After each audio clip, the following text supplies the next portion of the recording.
तो चलिए जी आज अगला जिला करते हैं पंचकुला।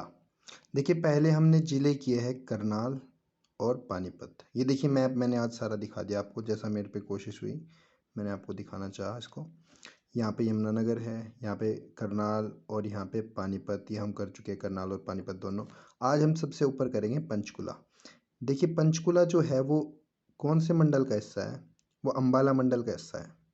ये पंचकुला है, इससे नीचे अम्बाला है, फिर इधर यमुनानगर है और यहाँ कुरुक्षेत्र है। इन चारों जिलों को मिला के एक मंडल बनता है जिसको हम कहते हैं अम्बाला मंडल।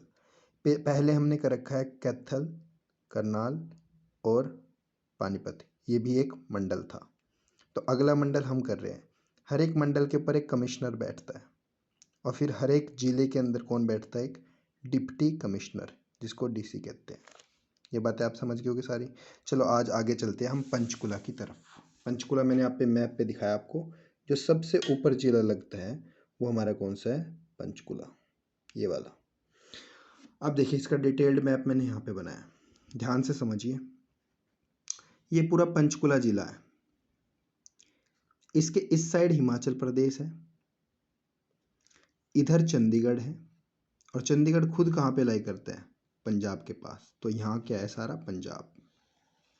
तो यहाँ हिमाचल प्रदेश, यहाँ पंजाब, ये चंडीगढ़ से टच है यहाँ पे पंचकुला, और नीचे क्या है? अम्बाला।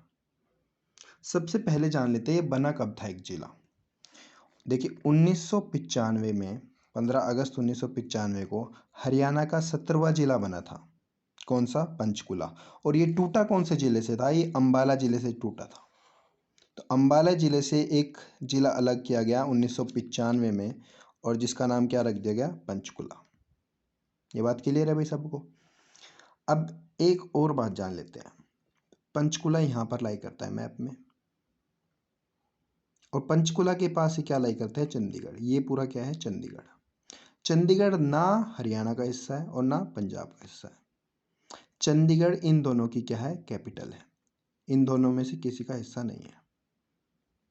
ठीक है भाई ये बात।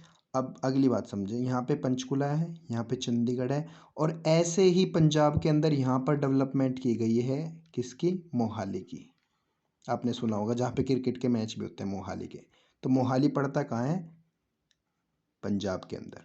तो इन तीनों शहरों को मिलाकर पंचकुला को, चंडीगढ़ को और मोहाली को, इनको ही हम क्या कहते हैं? Tri city. तो अगर कहे कि हरियाणा के प्रोस्पेक्टिव में ट्राई सिटी में से कौन सा आता है, तो पंचकुला किस में आता है? ट्राई सिटी के अंदर आता है। इन तीनों को मिला के क्या है? Tri city. हम ये जान चुके हैं कि 1995 में ये अम्बाला से अलग होके बना है। अब हम जानने की कोशिश करते हैं इसके और नाम क्या है। ठीक है भाई, पहले तो देख ले कि पंचकुला का ही मतलब क्या है। पंच यानी पांच, और कूप, कुला यानी कूप, यानी झरने। तो यहाँ पर यानी झरने काफ़ी सारे हैं। कितने? 5 झरने हैं। उनको उनके ही नाम के ऊपर क्या पड़ा है? इसका नाम पंचकुला। और यहीं पे नहरें भी बहती है, तो इसको नहरों की सिटी भी कहते हैं। ये बात समझ गए भाई सारे आप? अब आगे चलते हैं थोड़ा। इसका साइज अगर आप मैप में भी देखो तो काफ़ी छोटा है। और आपने याद ही होगा कि जब एक गाड़ी निकली थी नैनो, नैनो कार, तो नैनो का मतलब क्या होता है? जो जिसका साइज छोटा हो। तो इसी तरीके से पंचकुला को भी क्या कहते हैं? नैनो सिटी, जिसका साइज काफ़ी छोटा है। ये नाम समझ गए आप इसका? 5 कूपों के लिए पंचकुला, नहरों की सिटी और नैनो सिटी। अब अगली बात, इसको पहाड़ों की रानी कहते हैं। ये भी समझिए पहाड़ों की रानी क्यों कहते हैं। ये देखिए मैंने ये पूरा मंडल, यानी ये पंचकुला, ये क्या? अम्बाला, ये यमुनानगर और ये कुरुक्षेत्र, ये मैंने यहाँ पे ड्रॉ किया है। मैं आपको बता दूँ हरियाणा के इस हिस्से में, यानी ऊपर के 3 जिलों में, यहाँ पर यानी पंचकुला, अम्बाला और यमुनानगर के ऊपर के हिस्सों में, यहाँ पर शिवालिक की पहाड़ियाँ गुजरती है। कौन सी?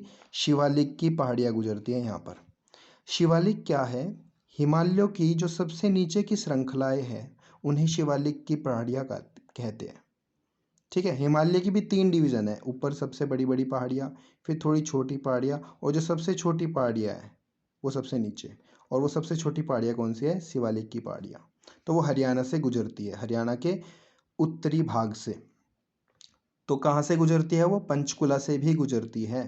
तो इसलिए इसको पहाड़ों की रानी भी कहते हैं। तो अगर हरियाणा जीके में क्वेश्चन आए पहाड़ों की रानी किसे कहते हैं, तो पंचकुला को।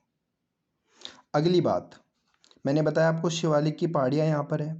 अब शिवालिक की पहाड़ियाँ पंचकुला में कुछ इस तरीके से गुजरती है, ठीक है भाई। और पंचकुला में एक जगह है मोरनी।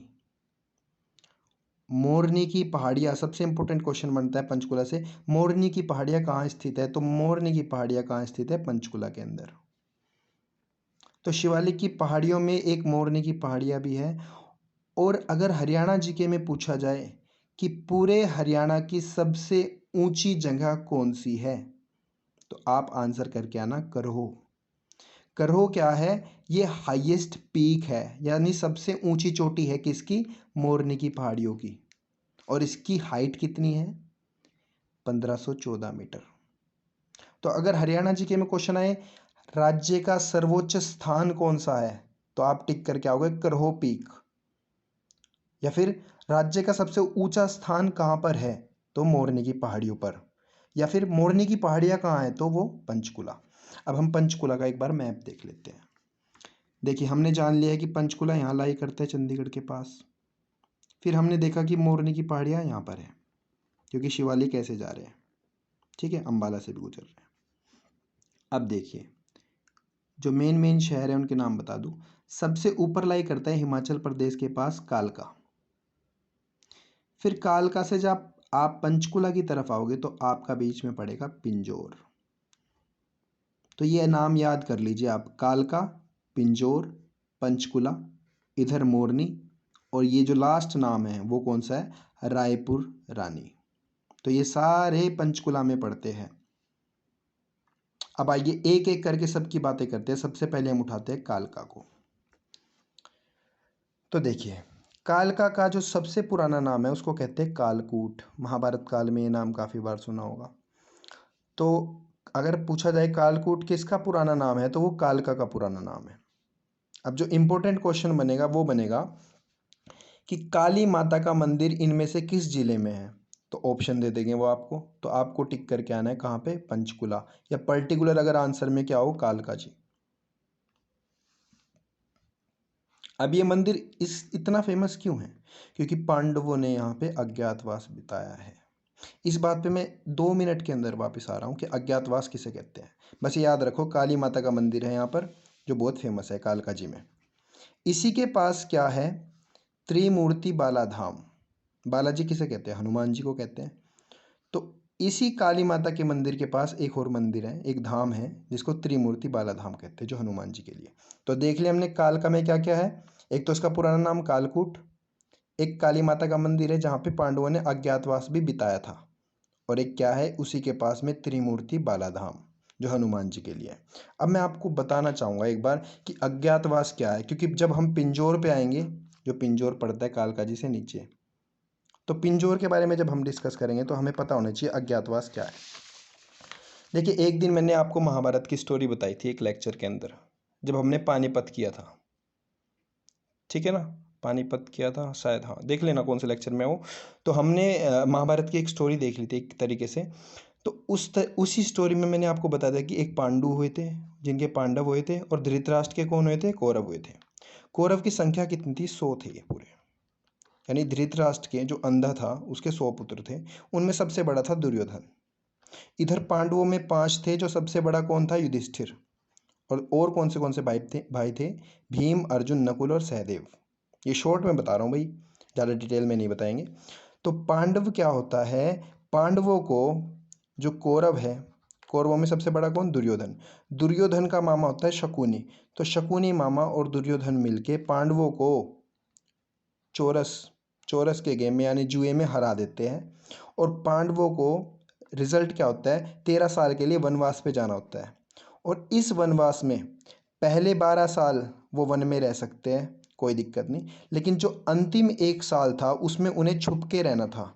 यानी अगर वो आखिरी के 1 साल में पकड़े जाते तो उन्हें फिर से 13 साल का वनवास मिलता। तो इसलिए लास्ट का जब साल आया तो उस साल वो जाके सारे पांडव सारे जाके कहाँ पे छिप गए? विराट राजा की नगरी में। और जिस नगरी का नाम क्या था, विराटनगर। तो देखिए हिस्ट्री बताना इसलिए ज़रूरी था क्योंकि अभी आते हैं हम पिंजौर के ऊपर। तो पिंजौर एक शहर है जो कहाँ लाई करता है, पंचकुला में, यहाँ मैंने दिखाया। तो ये राजा विराट की नगरी हुआ करता था, उसकी राजधानी हुआ करता था। तो अगर पूछा जाए राजा विराट की राजधानी हरियाणा में कहाँ पर थी, तो वो पिंजौर में थी भाई। और इसको ही क्या कहते थे, विराट नगर। यहीं पे पांडवों ने अपना आखिरी जो वनवास का साल था वो यहीं पे बिताया था। आशा करता हूँ आपको ये समझ में आया होगा। आगे चलते हैं। इसको ही 360 बावड़ियों का कस्बा कहते हैं, पिंजौर को।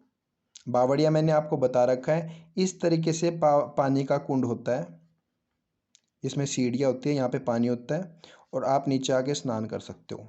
तो इनको ही बावड़िया कहा गया है। तो ऐसी ऐसी 360 बावड़िया है। मैं आपके लिए क्वेश्चन देता हूँ, कमेंट में ज़रूर करना आंसर, कि बावड़ियों का शहर किसे कहते हैं। ये मैंने पढ़ाया हुआ है आपको क्लास में। जो नए स्टूडेंट है जुड़े हैं वो ट्राई करना, नहीं मैं आंसर कर दूंगा। बावड़ियों का शहर किसे कहते हैं। आगे चलते हैं, पिंजौर की लेटेस्ट बातें करते हैं। इसका एक और नाम हुआ है, पंचपुरा। तो देख लिए, एक तो इसका विराटनगर नाम हुआ है और अब लेटेस्ट में क्या है इसका, पंचपुरा। तो इस वीडियो को इतना ही रखते हैं भाई। अगली वीडियो में यहाँ से कंटिन्यू करूँगा इसके बाद और फिर सब कुछ सीखेंगे। Hope you like it.